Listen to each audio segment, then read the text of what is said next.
KG প্রতি 10 টাকা লাভ, মগের মূল্য কেটে। এমনটি হতো যে একটা চালটা কি হয়, ওজনে কমে যায়। যদি বলতেন পচে যায়, নষ্ট হয়, কাঁচা মাল, আপনার কথা আমরা মেনে নিতাম। এ তো নষ্ট হয় না, না না না, এটা হয় না, ওজনে কমে না, অনেকদিন সংরক্ষণ করা যায়। তারপরে 10 টাকা কেজি প্রতি লাভ কেন?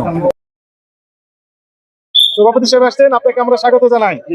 এখন আমাদেরকে একটু বলেন, এই যে বিভিন্ন চাল, ডাল, তেল, চিনি, বিস্কিট, লবণ, খেজুর, চানাচুর, যত রকমের প্যাকেট সবগুলো নকল বিক্রি হচ্ছে, এই বিষয়ে আপনার বক্তব্য বলেন। ঠিক না? কখনই ঠিক না। আমি এটা অ্যাকসেপ্ট করি না, পছন্দ করি না। এটা কেন এটা করবে? আমি আমার জায়গা থেকে আমার যেটা করণীয় সেটা করবো। আচ্ছা, তাহলে নকলে আমরা যাবো কেন? আপনি যে বলছেন যে আসলে করণীয় ঠিক হয়নি, হ্যাঁ, তো ঠিক হয়নি, তারপর আপনার যে সভাপতি, তাহলে আপনারা কি কাজ পদক্ষেপ নিয়েছেন এদের বিরুদ্ধে? এটা কোনো কথা? আমি কিন্তু রানিং প্রেসিডেন্ট না, বললাম না। আপনারা তো বণিক সমিতিতে আছেন, তাই না? হ্যাঁ, অবশ্যই আছে। আপনাদের কিছু করণীয় ছিল না? আছে, হ্যাঁ। এখন এতটুকু জানতাম না, এখন আপনারা হাত দিচ্ছেন না।